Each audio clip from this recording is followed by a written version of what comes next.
I got an email from somebody who has been listening to some of the online talks about purification and the four opponent powers.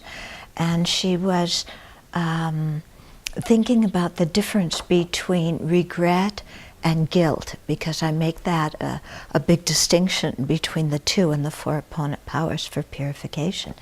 And she noticed that guilt is often associated with self-hatred for the action committed, or with taking responsibility for another person's feelings, which is really true, because when we feel guilty, we either criticize ourselves because we did that action, and oh, I'm such a bad person, and I'm hopeless, and blah, blah, or somebody else, maybe we acted with a good motivation, but somebody else felt hurt or they misunderstood it.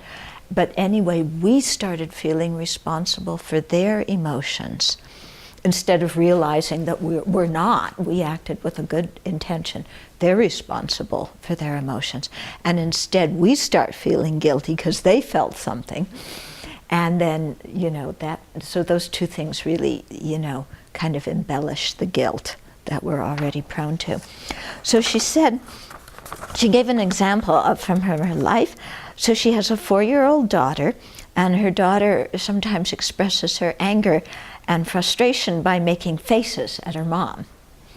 And she said, I try and remain patient with it, but I feel torn between trying to see that these expressions of anger that these are due to my own past actions, and sometimes to attempt not to feel hurt or angry with words, and kind of follow what Shanti Deva said about just remaining like a log and not taking blame.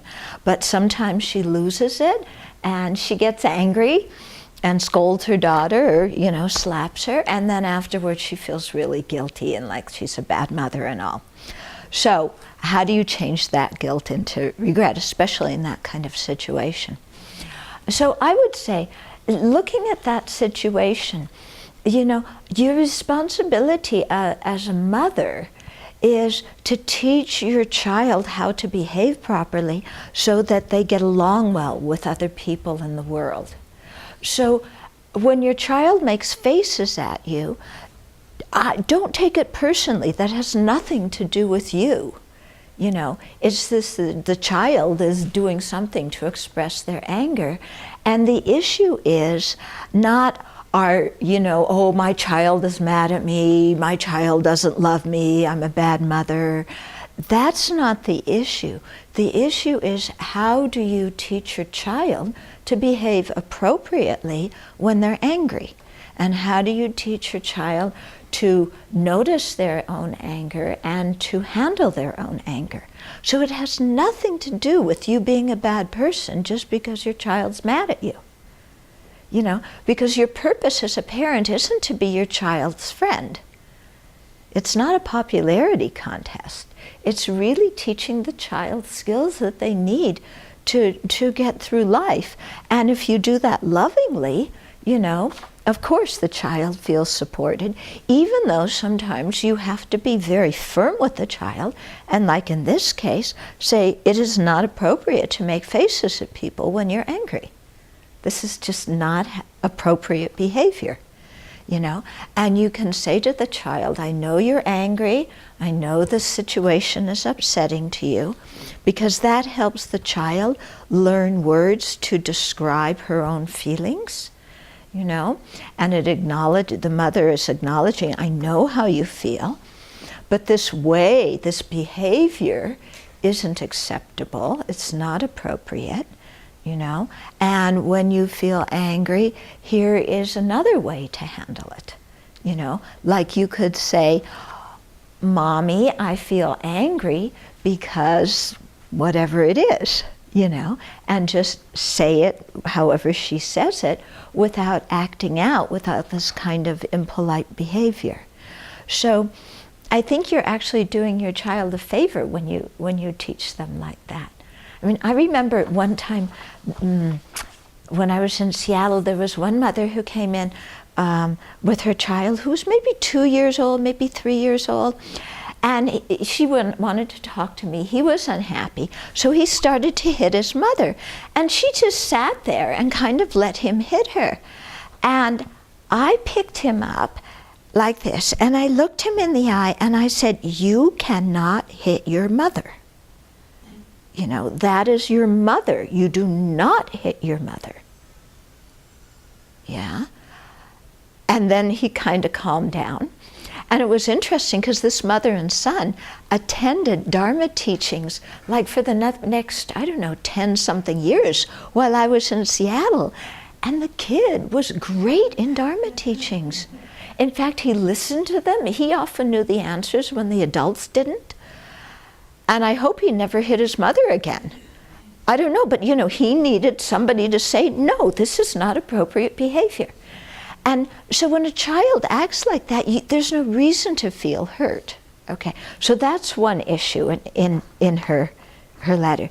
Then the second issue is, whatever the situation is, if you get angry and then you act out that anger, yeah, then how not to beat yourself up over it, because sometimes you may be disappointed with yourself because you want to be a kind person. You don't want to let your anger get out of control, and whoops, there it went. You know, the anger kind of took over and ran the show, and you got mad and you smacked your kid or you scolded your kid, and you know, and then you realize afterwards, gee, you know, that behavior was my problem. Okay, so you're not responsible for the child's, you know, feelings in that case. You're responsible for your behavior. And so to acknowledge that, like, whoops, I made a mistake. That's not the way I want to behave. Yeah. And so to think, how else, you know, when that kind of situation happens, how else can I look at it so that in the future I don't get so upset and so angry? And so in this case, then she might sit and think, oh, you know, when my child expresses frustration, it really has nothing to do with me. Yeah, you know, and it's not a popularity contest. And you know, I have to teach my child appropriate behavior, but I don't need to get upset at the child when they act like this. You know, I don't need to take it personally. So you kind of practice thinking like that. Yeah, so you get yourself calm, and you practice thinking like that a lot in the next weeks and days and months, so it becomes a habit. Yeah, and then you know, you say to yourself, oh, but sometimes even if I think like that and my anger still gets triggered, I'm going to remember that I can say to my child, you know, I need a timeout. And that could actually be good modeling for the child. You know, instead of saying to the child, you need a timeout, you know, is say, mommy needs a timeout. Yeah, and then you calm yourself down, then you come back to the child afterwards. And then the child may learn from that also, that taking a time out is not a punishment. It's a time to calm yourself. Yeah, and so that might help the child learn to say, I need a time out too. Yeah, or you say to the child, we both need a time out. Yeah, you're upset, I'm getting upset. Let's both take a time out. Yeah, okay? So be creative in ways to deal with this situation. And in that way, you know, just stop the habit of feeling guilty over things. Rather, you know, acknowledge your mistake, see a way to transform the situation if it happens again, and then forgive yourself, learn from the situation. You have regret for it, you do purification, but you don't carry anything on your back with you as you go ahead into the future. You resolve the situation so that in the future you can go through and be more, you know, you can, your heart can be more relaxed and lighter.